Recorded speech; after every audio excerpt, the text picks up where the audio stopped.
함께 말씀 보시겠습니다. 로마서 1장 16절 17절 두 절 말씀 읽고 말씀 함께 나누도록 하겠습니다. 로마서 1장 16절 17절 두 절 말씀 함께 읽도록 하겠습니다. 읽겠습니다. 시작. 내가 복음을 부끄러워하지 아니하노니 이 복음은 모든 믿는 자에게 구원을 주시는 하나님의 능력이 됨이라. 먼저는 유대인에게요 그리고 헬라인에게로다. 복음에는 하나님의 의가 나타나서 믿음으로 믿음에 이르게 하나니 기록한 바 오직 의인은 믿음으로 말미암아 살리라 함과 같으니라. 아멘. 오늘은 10월 마지막 주일입니다. 10월 마지막 주일은 저기가 절기처럼 지키진 않았지만 아시는 분은 아실 수 있고 모르시는 분은 전혀 모르실 텐데 종교개혁 기념주일입니다. 이 종교개혁 기념주일이라고 하는 것은 지금으로부터 507년 전, 올해가 507주기거든요. 507년 전 1517년 10월 31일 카톨릭 신부였던 마틴 루터가 독일 비텐베르크 성당 정문 게시판에 95개의 조항의 개혁문 혹은 반박문을 붙인 것이 종교개혁의 시작이 된 사건을 기념하는 날입니다. 그 이후로 10월 마지막 주일을 이제 기독교에서 특히 개신교에서는 종교개혁 주일로 지키고 종교개혁의 의미를 생각하는 주일로 생각하며 지내고 있습니다.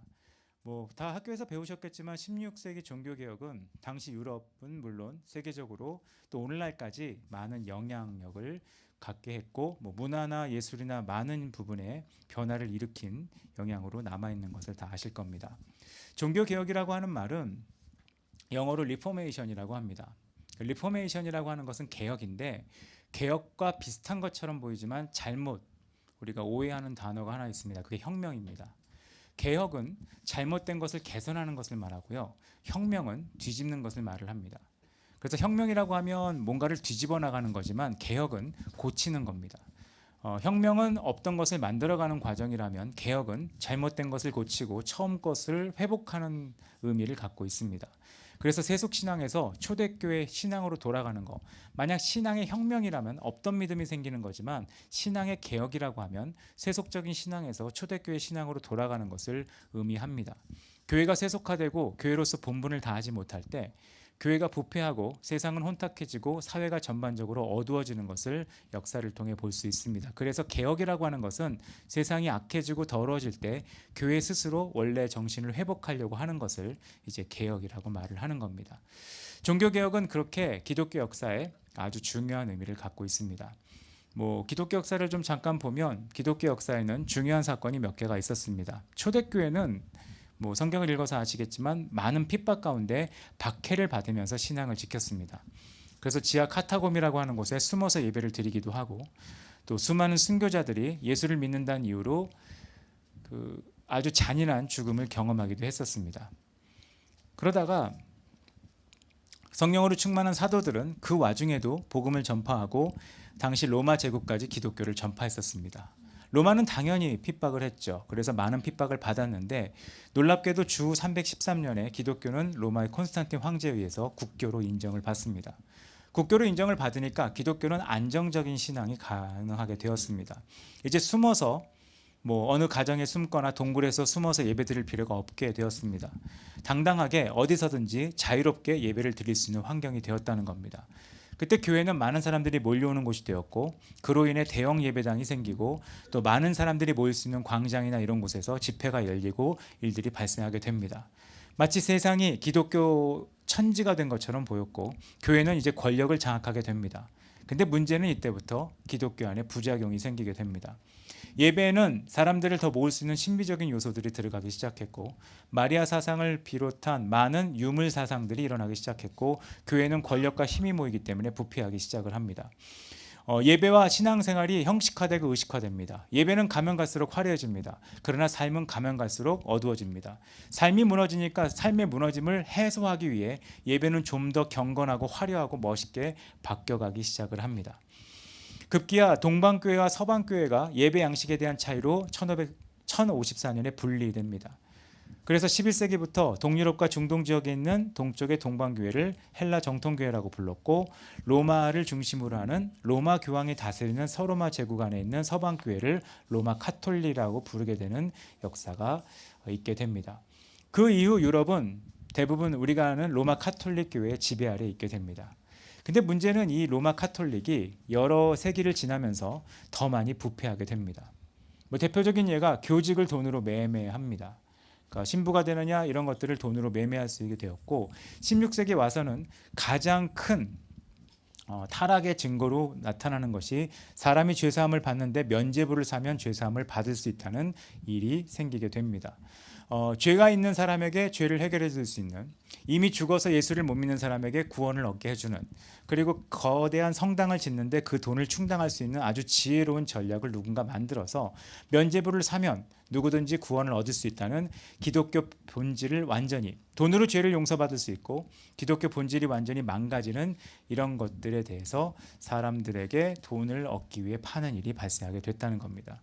이것을 중심으로 반대하는 말을 루터가 하기 시작했고, 이것이 종교개혁의 시작을 알리고 이후에 스위스 지역의 찌빙글리, 프랑스 지역의 칼빈 같은 사람들의 개혁가들이 계속 이어서 종교개혁을 이루어 갑니다. 종교개혁은 어려움도 많았지만 하나님이 종교개혁을 통해서 원래의 교회, 본질적인 교회, 또 초대교회의 모습으로 돌아가게 하는 역사를 이루시는 것을 이제 종교개혁을 기억할 수 있고요. 이 종교개혁을 통해 초대교회의 모습으로 돌아가게 만들었던 정신이 세 가지가 있는데 그게 종교개혁의 세 가지 원리입니다. 그러니까 종교개혁이 일어났던 것은 이 세 가지 원리로 돌아가기 위해, 이 세 가지 원리를 회복하기 위해, 이 세 가지 원리는 종교개혁자들이 만든 게 아니라 성경에 나와 있는 집회, 성경에 나와 있는 모임, 성경에 나와 있는 부흥, 성경에 나와 있는 역사가 이 세 가지로 돌아가는 것으로 대부분 이루어졌기 때문에 그걸 그대로 선언한 거였습니다. 그 세 가지는 다 들어보신 얘기인데 오늘 그냥 한번 생각해 보면 좋아서 나누고 싶습니다. 종교개혁의 첫 번째 원리는 오직 성경으로입니다. 오직 성경으로는 간단한 말이에요. 말씀으로 돌아가자는 겁니다. 이 당시의 배경은 성경을 아무나 읽을 수 없었습니다. 성경은 라틴어로 기록되어 있었고요. 라틴어가 언어 중에 좋게 말하면 제일 정확하지만 나쁘게 말하면 제일 어려운 언어라고 합니다. 라틴어로 기록되어 있었고 또 이 라틴어를 해석하는 건 교황이나 교황이 허락한 성직자 외에는 읽을 수가 없었습니다. 그래서 일반 성도들은 성경을 가지고 있지 않았습니다. 그리고 성경을 가지고 있어도 읽지 못했겠죠. 그러니까 그들은 캐톨릭은 두 개로 교회가 나눠져 있었습니다. 가르치는 교회와 배우는 교회로 나눠져 있습니다. 만약 여기가 카톨릭이면 저는 가르치는 교회고 여러분은 배우는 교회입니다. 그래서 여러분은 성경에 대해 의견을 낼 수도 없고 의견을 내서도 안 되고 토를 달아서도 안 되고 해석하면 안 됩니다. 그러면 그렇게 따지면 여러분이 하는 제일 큰 잘못은 묵상이죠. 묵상은 절대로 하면 안 되는 겁니다. 이건 마치 우리가 무슬림 선교할 때 어려운 이유가 무슬림에서 가장 큰 죄 중에 하나가 구원의 확신이 있는 거거든요. 구원의 확신 있는 것이 가장 큰 죄이기 때문에 무슬림 선교의 벽이 되는 것처럼 캐톨릭은 그렇게 가르치는 교회와 배우는 교회를 나눠놨습니다. 그래서 성경을 해석할 권리는 교회에만 있고 여기서 말하는 교회는 가르치는 교회에만 있고 최종 성경 해석 권한은 교황에게 있는 것으로 여겨졌습니다. 그래서 성경이 모호한 게 아니라 교황이 모호하기 때문에 교황이 해석하는 모든 결정은 실수하는 법이 없다는 게 그들의 신조였습니다. 마치 권력을 오래 잡은 사람들이 백성을 무지하게 만들어서 권력을 이끌어가는 것처럼 어떤 사람도 토를 달지 못하는 권위와 권력을 교황과 교황청이 가지게 되었다는 겁니다. 이것이 그 당시에 캐톨릭이 갖고 있던 부패의 이유 중에 하나였습니다. 그때 루터는 라틴어로 된 성경을 독일어로 번역을 합니다. 그리고 독일 사람들이 이것을 읽으면서 놀라운 하나님의 능력이 성경을 읽는 것을 통해 전달되게 되었다는 겁니다. 성경만이 신자의 신앙과 행실의 표준이라는 것을 알게 되었다는 겁니다. 그게 종교개혁의 첫 번째 원리예요. 우리가 갖고 있는 모든 신앙의 표준은, 기준은, 기초는 성경에 둡니다. 어떻게 사람이 살아야 되느냐, 어떻게 믿음을 지켜야 되느냐, 어떻게 해야 되느냐를 환경, 상황에 두는 게 아니라 성경의 기초를 둡니다. 무엇이 인간다우냐도 성경의 기초를 둡니다. 만약 우리가 동성애를 반대한다면 동성애를 반대하는 이유를 성경의 기초에 두는 겁니다. 근데 문제는 동성애자들도 동성애를 찬송하는 이유를 성경에 둡니다. 그게 이제 학문적인 문제가 있는 거고요. 그거는 이제 세미나를 하거나 해석을 하면 되게 어려운 주제가 됩니다. 우리가 동성애를 가장 크게 반대하는 구절이 동성애자들에겐 동성애를 찬성하는 가장 강력한 구절이 됩니다. 원어 해석이 다르기 때문에 그렇죠. 근데 그걸 지금 하고 싶은 게 제 목적은 아니고 성경을 기초에 두어야 된다는 겁니다. 성경을 기초에 둔다는 건 뭐죠? 하나님과의 깊은 관계에 들어가고 하나님의 뜻을 알고 진리를 따라 바른 믿음을 가지려면 말씀을 가까이 하고 말씀을 받아들이는 게 필요하다는 겁니다. 말씀을 읽고 말씀을 묵상하고 말씀에 대한 많은 생각을 해야 되는 거죠. 근데 현대인들의 가장 큰 문제일 수 있는 것은 성경은 별로 읽지 않는데 성경에 대해서 대충 압니다. 왜냐하면 세미나를 듣거나 뭐 강의를 듣거나 책을 읽거나 들은 게 많기 때문에 대충은 압니다. 근데 대충 하는 것은 올바로 하는 것은 아닙니다. 그리고 사실 대충 하는 사람들이 더 잘못 알기 쉽습니다. 성경을 읽지 않으면서 자신의 믿음의 원리, 나름 믿음이 있습니다. 제가 생각하기에 신앙은 이런 것 같아요. 근데 그 근거는 말 그대로입니다. 본인이 생각하기에입니다. 성경을 근거로, 말씀을 근거로, 말씀 해석을 근거로 얘기하지 못한다면 그것은 진리를 알지도 못할 뿐만 아니라 진리대로 살지 못하고 영적인 어둠 가운데 끌려가다가 파멸하는 삶을 살게 된다는 겁니다. 교황청이 했던 일이에요. 진리를 가리웠었습니다. 근데 루터가 그 성당 게시문에 붙여놓은 95개 교회 반박문의 대부분은 그 당시 교황청이 하고 있는 일이 옳은가에 대한 질문이었습니다. 교황청이 하고 있는 일이 옳은가? 지금 교황청이 진행하고 있는 모든 사업이 옳은가에 대한 질문인데 그 질문에 대한 근거가 성경적이냐, 말씀이 말하고 있느냐, 성경이 이끌어가고 있느냐를 반박한 거였다는 겁니다. 근데 성경의 관점으로 보면 이 95개의 항목만큼 교황청이 하는 일이 다 잘못됐기 때문에 그는 기꺼이 그거를 반박했고 그것을 나는 단호히 거부한다는 말을 한 겁니다. 놀랍게도 이 문서가 공개되고 나서 어떤 일이 생겼냐면 2주 만에 독일 전체에 영성 회복을 위한 신앙의 불길이 일어납니다. 그러니까 영성 회복을 위한 신앙의 불길이 일어났다는 것은 카톨릭에 대한 반감이 일어났다고는 좀 다릅니다. 그러니까 회복에 대한 마음, 돌이키겠다는 마음, 그 마음이 일어났다는 겁니다. 그것이 순식간에 전 유럽으로 퍼져나가게 되었습니다. 교황청은 이러한 개혁이 퍼지니까 타격을 받게 됩니다. 어떤 타격을 받았을까요? 뭐 신자가 줄었다? 교황청은 이런 걸 고민하지 않습니다. 면죄부 사업이 안 된 겁니다. 수익이 떨어진 겁니다. 진짜 바알 신앙이었죠. 잘 되는 거. 교황청이 처음으로 면죄부를 판 것은 십자군 전쟁 때부터 팔았고요. 그 다음에 뭐 면죄부는 내용이 멋있지 않습니까? 산 사람은 죽어도 지옥에 가지 않고 또 이미 죽은 사람은 연옥에 머물러 있으면서 곧바로 천국에 갈 수 있다. 면죄부를 사면 천국에 직통으로 갈 수 있다는 것을 팔았는데 이게 결국은 돈이 필요하기 때문에 그리고 돈이 필요한 이유는 십자군 전쟁이나 베드로 성당을 짓는 뭔가 사람들에게 보이기 위한 사람들에게 우리가 이만큼 힘이 있다, 우리가 이만큼 권력이 있다, 우리가 이만큼 능력이 있다는 걸 과시하기 위해 필요한 자금을 충당하는 데 이것을 사용했는데 결국은 기독교 전체를 망가뜨리는 일을 갖게 된 겁니다. 연옥은 성경에 없고요. 면죄부도 성경에 없습니다. 그리고 죽은 자가 대기했다가 나중에 된다는 보장도 없습니다. 그리고 죽은 다음에 후손이 기도하면 그 사람이 천국에 간다? 성경에 말씀이 없습니다. 근데 이걸 가능한 사람들에게 잘 보이기 위해 아니 어쩌면 사람에게 뭔가 유익을 얻기 위해 사람의 눈치를 보고 사람이 듣기 좋은 말을 하는 것 자체가 이미 성경에서 떠난 것이 되어버린 겁니다. 어쩌면 지금 우리가 성경으로 돌아가야 된다면 그렇게 돌아가야 됩니다. 올해도 모든 총회 상당부의 총회에서 나왔던 의제 중에 하나가 반려동물의 장례예배였습니다. 반려동물의 장례예배를 왜 드립니까? 근데 그 중에 가장 많은 설득력 있는 의견이 그래도 마음이 상한 성도를 위로해 줘야 된다. 이게 발전되면 면죄부입니다. 특히 한국인처럼 섭섭하면 어쩔지 모르는 사람들에게 섭섭하지 않기 위해 그러면 천국 가요. 그래도 천국 갈 거예요. 이게 면죄부라는 겁니다. 근데 그걸 단호히 거부했던 게 루터가 했던 반박문의 첫 번째 내용이었다는 겁니다. 이게 결국 구원과 연결되거든요. 구원. 개에게 반려동물의 장례배는 반려동물에도 구원이 있다는 뜻이 되고 반대로 반려동물에게 심판도 있다는 얘기도 되고 별 얘기가 다 들어가는 겁니다. 근데 그거를 한다는 것 자체는 어쩌면 가장 큰 문제일 수 있거든요. 두 번째 종교개혁의 원리는 오직 은혜로만입니다. 구원이 면죄부를 통해 얻어진다는 것은 말이 되지 않습니다. 왜냐하면 사람이 자신의 공로나 돈이나 면죄부로 하나님 앞에 의롭다함을 얻는 방법은 없다는 겁니다. 우리가 뭔가를 잘한다, 하나님 앞에 의롭다함을 얻을 수는 없습니다. 성경 어디에도 면죄부를 삼은 구원을 얻는다는 말이 없습니다. 대신 성경은 은혜로 말미암아 구원을 얻는다는 말을 하고 있습니다. 구원은 사람이 어떻게 해서 얻을 수 있는 게 아닙니다. 내가 좀 더 수고하고 내가 좀 더 노력하면 구원이 획득되는 게 아니라는 겁니다. 구원에 있어서 인간이 할 수 있는 것은 하나도 없습니다. 이게 제가 몇 번 예를 드린 것과 똑같습니다. 인간이 수영을 할 수 있는 이유는 수영을 배워서가 아닙니다. 물에 부력이 있기 때문입니다. 이 부력이 은혜 같은 거거든요. 근데 우린 착각합니다. 우리가 열심히 허우적거리면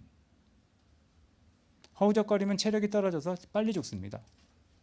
그리고 힘을 더 주면 줄수록 힘차게 죽습니다.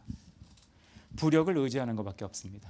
근데 이걸 또 잘못 이해하시는 분들은 그럼 부력이니까 가만히 있으면 되겠네요. 물에 떠 있다가 죽습니다. 움직여야죠. 그러니까 은혜를 근거로 우리는 뭔가를 해야 되는데 사람들은 은혜를 근거로 하기보단 내 노력과 내 힘을 통해 내가 무언가를 이룰 것 같다는 생각을 자꾸 한다는 겁니다.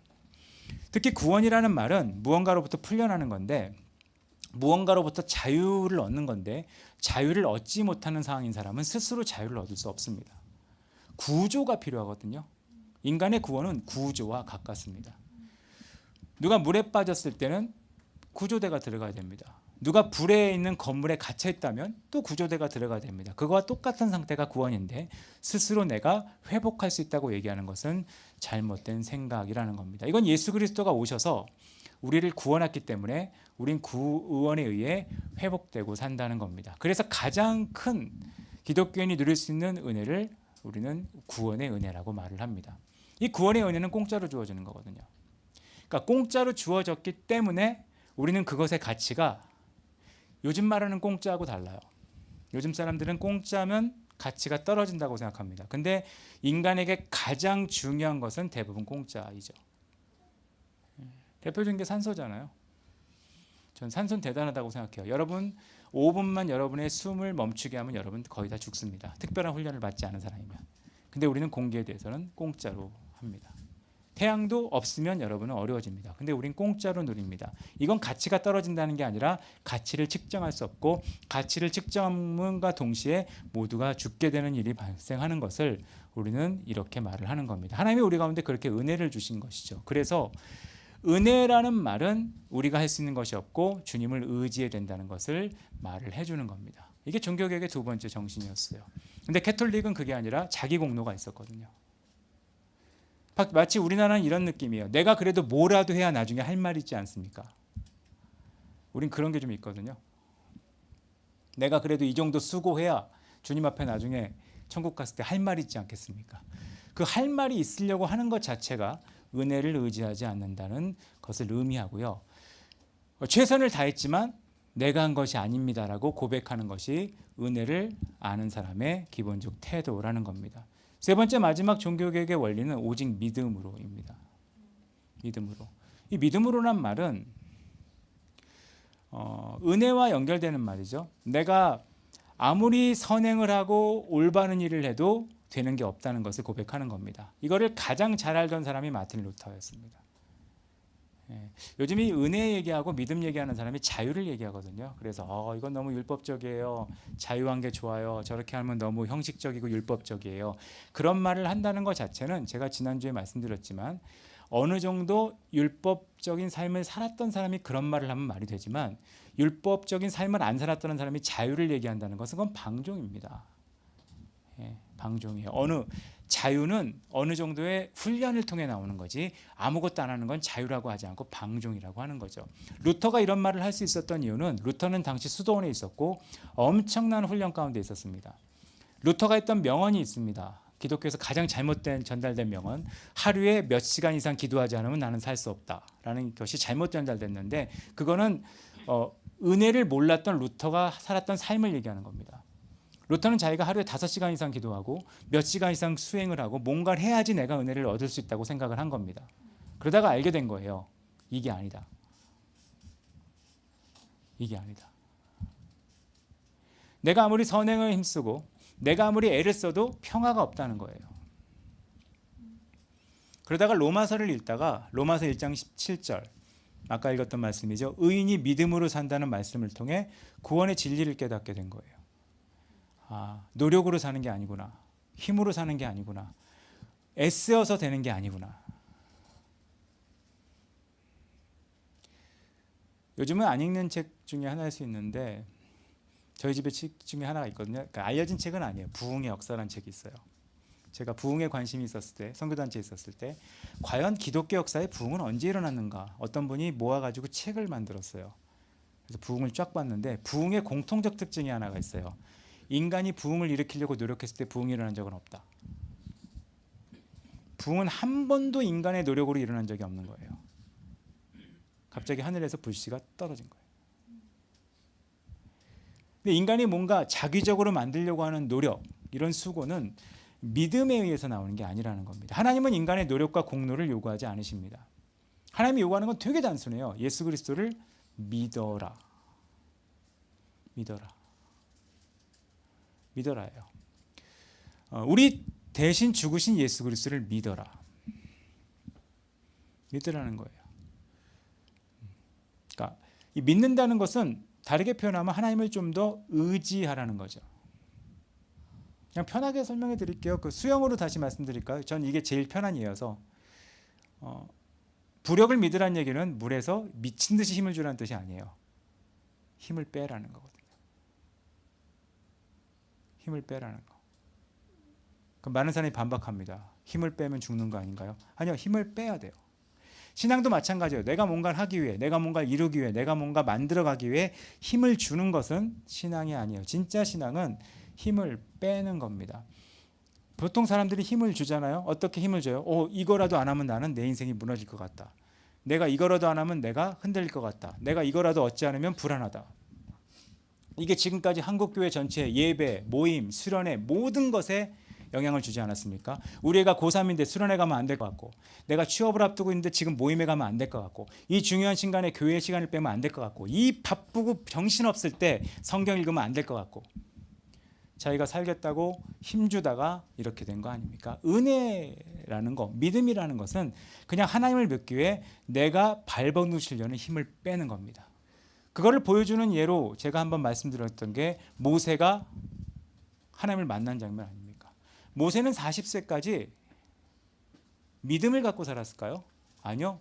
자기 힘으로 살았어요. 자기 힘으로 살던 결과는 애국 관리를 쳐 죽인 겁니다. 그러다가 완전 폐인에 가깝게, 전에도 말씀드렸죠. 좋게 말하면 가정적으로 살던 모세가 80세가 된 날에 하나님이 나타나셨습니다. 그리고 보여주시죠. 떨기나무에 불이 붙어 있는 거. 그게 뭘 얘기하는 거겠습니까? 나무에 불이 붙어 있습니다. 근데 나무는 타지 않습니다. 나무가 불을 내는 게 아니에요. 나무에 불이 붙어야 되는데 나무는 타지 않아야 돼요. 신앙이 그런 겁니다. 신앙은 내가 불타는 게 아닙니다. 내가 막 불타올라서 하는 게 아닙니다. 그거는 열정이 아니라 그냥 정열입니다. 정열이에요. 그렇게 불태운 사람은 나중에 죄가 돼요. 화력이 없어지죠. 그래서 그렇게 신앙을 가진 사람들의 특징을 보면 원래 신앙은 나이가 먹을수록 신앙이 연단되어서 더 좋은 믿음을 갖고 있어야 되거든요. 원래 믿음이란 말이 누구에게 순종할 수 있는 거, 순종이라는 건 별거 아니에요. 내가 하나님의 뜻을 위해 내 힘을 빼는 건데 나이가 먹으면 먹을수록 더 많이 힘을 뺄 수 있어야 되는 게 믿음의 성장인데 잘못 힘을 준 사람들은 어떻게 하냐? 20대에 힘으로 버틴 거거든요. 그러면 30대, 40대 때 더 이상 힘이 없기 때문에 더 이상 버틸 힘이 없어지게 됩니다. 그럼 그런 분들의 공통적 특징은 인생의 가장 대가집을 많이 했을 때, 인생의 가장 순종을 많이 했을 때, 인생의 가장 믿음을 발휘했을 때, 인생의 가장 하나님의 뜻을 따랐을 때가 20대입니다. 왜 20대일까요? 그때 제일 힘이 많았거든요. 이제 40대 땐 힘들어서 못 살아요, 믿음을. 그게 제일 처참한 결론이 되는 겁니다. 믿음으로 산다는 얘기는 주님을 좀 더 의지하는 걸 얘기하는 겁니다. 그래서 어쩌면 내 눈에 보이는 불안감보다 내 눈에 보이지 않는 하나님을 믿는 것을 이야기를 하는 걸 수 있습니다. 그거로 돌아가자. 그거로 회복되자. 그것이 종교개혁의 의미입니다. 말씀을 좀 정리할게요. 오직 성경으로, 오직 은혜로, 오직 믿음으로. 이게 종교개혁의 정신입니다. 우린 성경으로 다시 돌아가야 됩니다. 여러분이 하는 모든 의견, 특히 교회에서 하는 모든 의견은 근거가 성경이면 좋을 것 같습니다. 여러분이 하는 모든 거, 의사결정, 육아조차도 그냥 시대 유행입니다. 시대 유행이에요. 성경 근거는 없어요. 요즘은 이렇게 해야 된대요. 시대 유행입니다. 근데 그걸 성경에서 다시 끄집어내는 것이 필요합니다. 어쩌면 그것에 도움을 받는 것은 시대 유행이 아닌 고전을 읽는 게 훨씬 도움이 될 수 있습니다.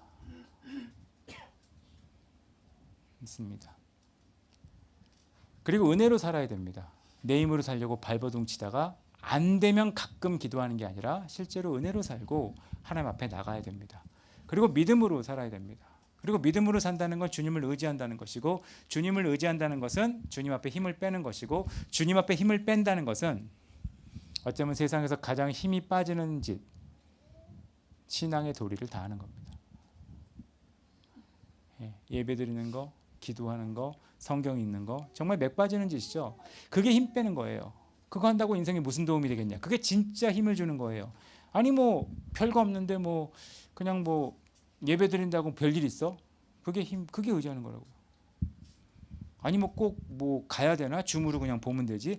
그게 힘을 빼는 거라고요. 그런 아주 기초가 안 돼 있는 상태, 자유.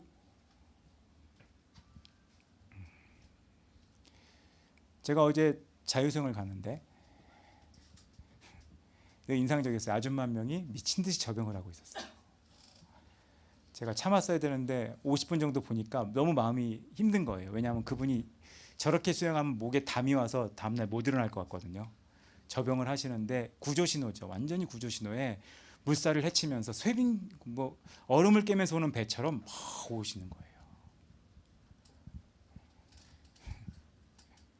나름대로 열심히. 나름대로 열심히가 어쩌면 세상에서 가장 안 좋은 거예요. 그걸 자유라고 말해요. 누가 그 근거를 제시했냐. 그분이 그렇게 수영한 이유는 되게 단순하거든요. 어깨보다 고개를 먼저 들어서요. 근데 그걸 얘기하기 전까지 그분은 끝없이 그렇게 자기 나름대로 열심히. 여자분이라 다행이에요. 남자분들은 그렇게 하면 어깨 인대 나가거든요. 힘으로 진짜 하니까.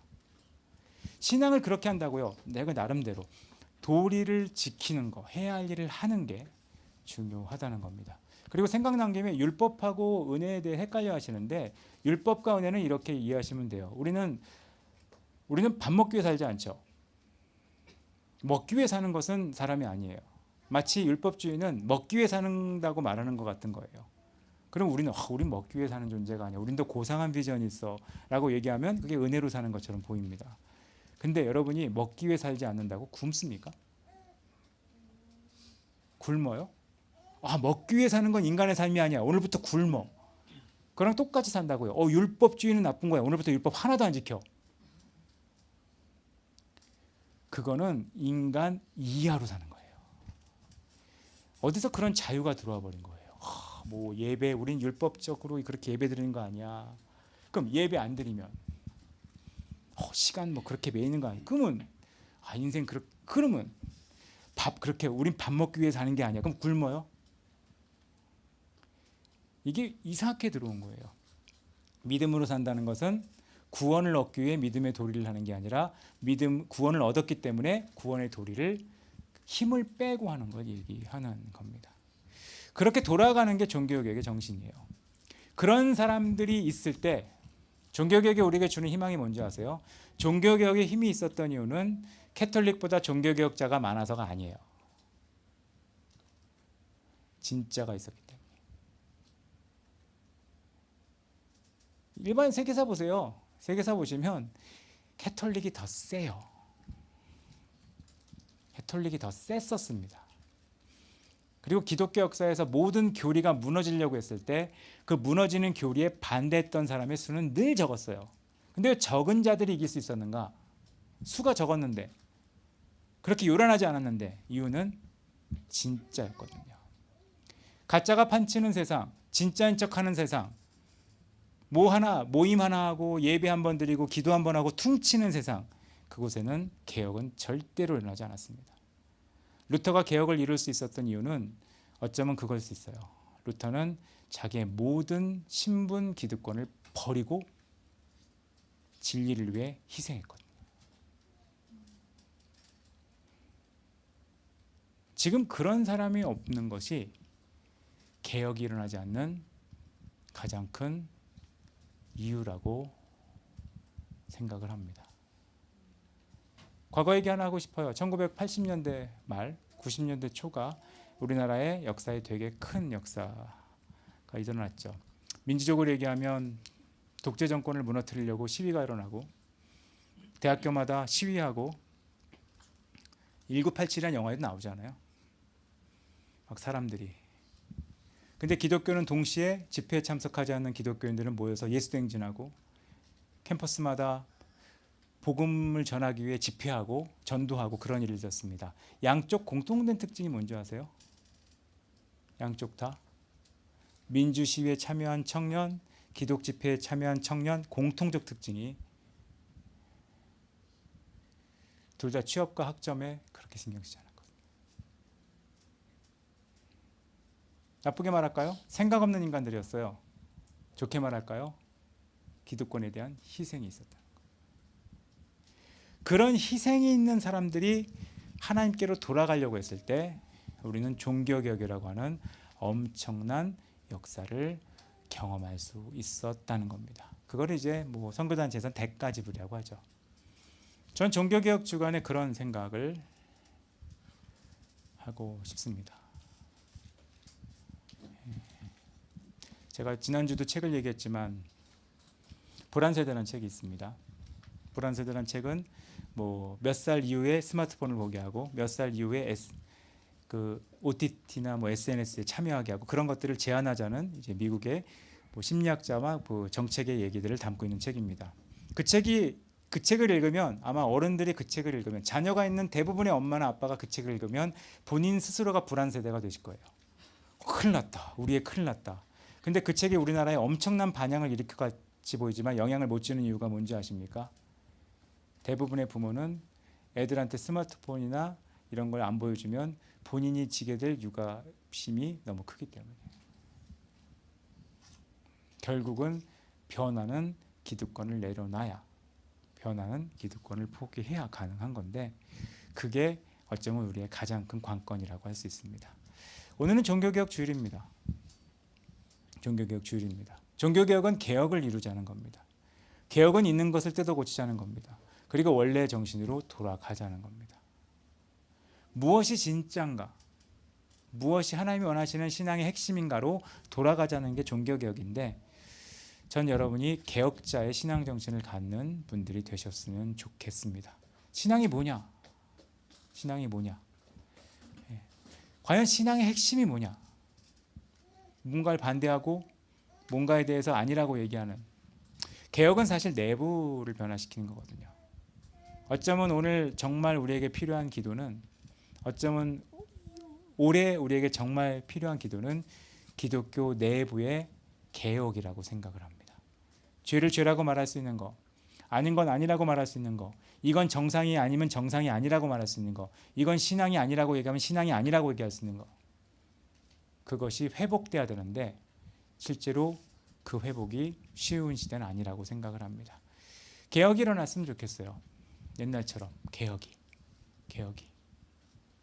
옛날엔 이상한 개혁도 있었죠. 가요를 안 듣겠다고 테이프를 갖고 와서 다 태우던. 지금 와서 미친 짓이지만 그런 결단이 사람들을 변화시켰거든요. 그런 하나님 앞에 원래로 돌아가려고 하는 마음, 그런 마음이 가득한 여러분 모두가 되시기를 간절히 바랍니다. 같이 기도하겠습니다. 이 시간 잠깐 기도할까요? 그냥 우리에게 개혁의 마음을 달라고.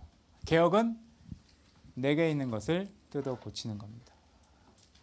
운동도 그렇더라고요. 운동 배우는 것보다 더 어려운 건 교정이거든요. 치아도 이가 자라는 것보다 어려운 건 치아 교정이죠.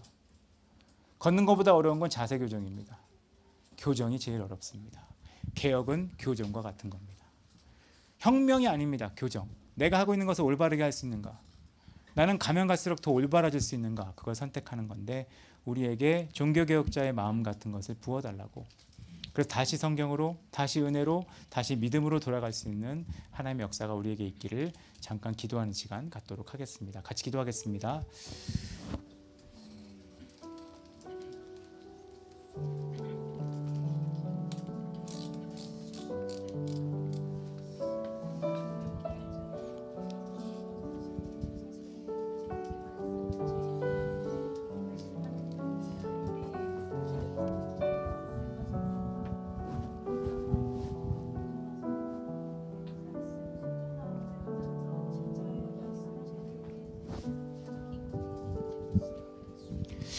하나님, 종교개혁 주일에 종교개혁에 대해서 생각을 해봤습니다. 종교개혁은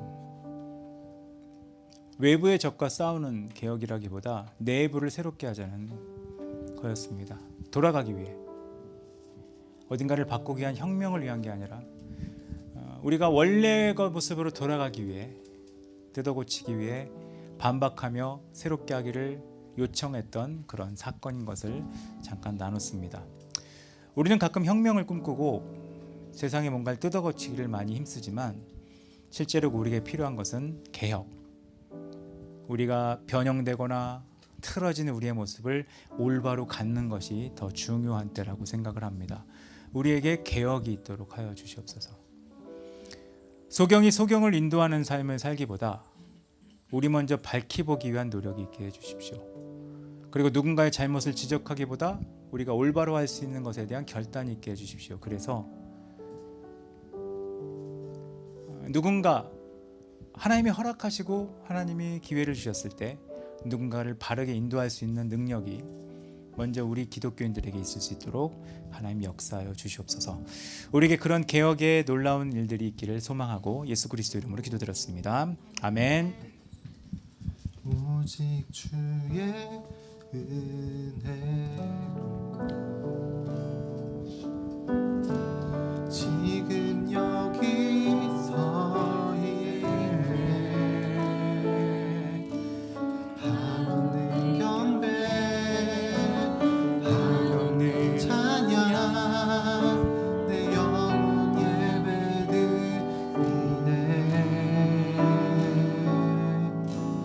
나를 위해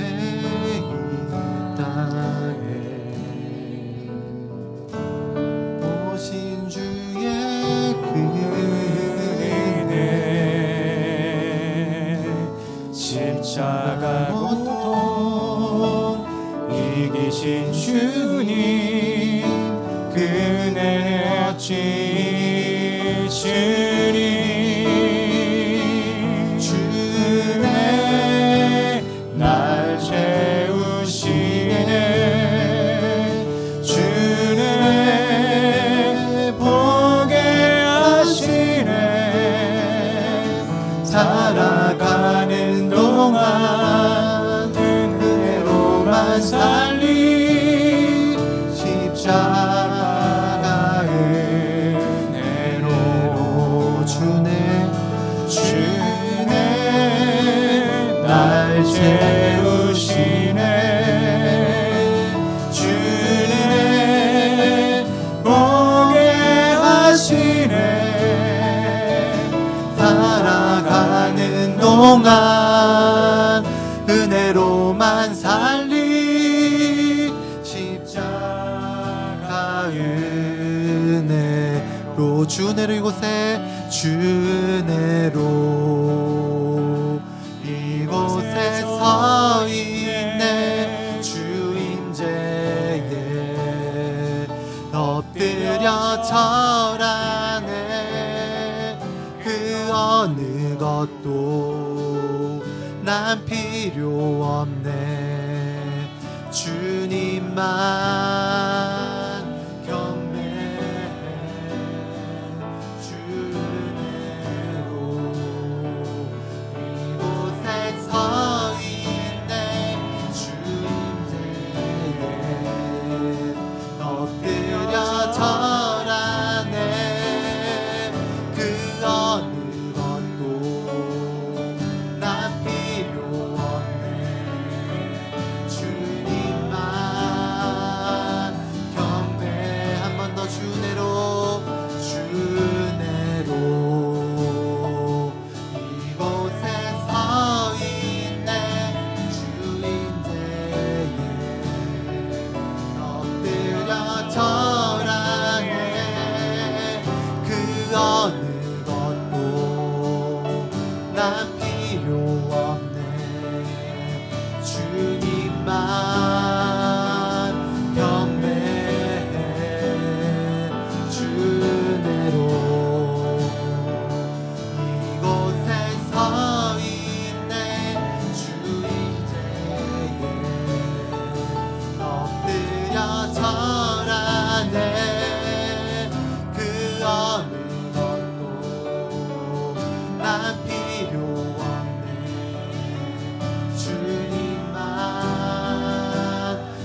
지금은 우리 주 예수 그리스도의 은혜와 아버지 하나님의 놀라우신 사랑과 성령 하나님의 교통하심이 종교계의 정신처럼 성경으로 은혜로 믿음으로 돌아가기로 결정한 여기 있는 모든 한 명 한 명 위에 이제로부터 영까지 함께 있을지어다. 아멘.